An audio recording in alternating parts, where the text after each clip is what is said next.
Alright guys, the skull mold is done. It's been done for quite a while now. I've just been busy with pouring the concrete and stuff like that. I haven't had time to take a video to show you guys. Just kind of bear with me.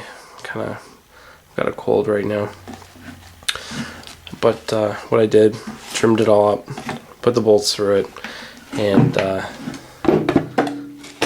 you got the gel coat on the inside.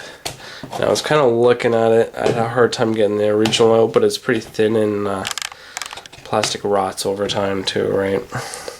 But I'm looking at it, and the way the teeth are designed, I don't know if you can see in the video, they groove in, right? So if I actually take it and try to pour it right now, it's going to get locked in. I'm not going to get it separated. So what I'm playing around with the idea is actually just taking it and finishing off the seam that I was trying to avoid, but actually continue the seam straight down through, and that way it'll be two halves. And I'll just put a couple more bolts to say I'm going to cut it straight down the center, and I'll try to make it where it's not going to be as noticeable, and then I'll put the two halves together. Right, I'll bolt these pieces, these existing pieces on.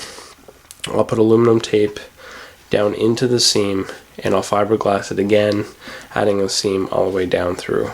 And then when I go to pour it, or actually fiberglass it, I don't know if I'm going to have to, I might just put a little bit of aluminum tape, just a very fine strip down through the seam just to hide it, and then cover it in gel coat, or how I'm going to go about doing that. But I'm hoping to cast one pretty soon, so I'm kind of anxious to do some work on the truck interior. And I got one more. I'm making a mold up for a skull. It's actually a latex mold, and I'm going to use it. I have a 93 Silverado, and what I'm noticing, a lot of people are having a hard time finding the replacement for the factory deck, which is an odd size. I'm going to be ripping out the little aftermarket CD holder rack that I have in there, and probably my AC and heating part of it too, and actually putting a skull in there with a digital voltmeter. But yeah, hopefully I can get one cast, and I'll show you guys and show you how I make it with a mold. Alright.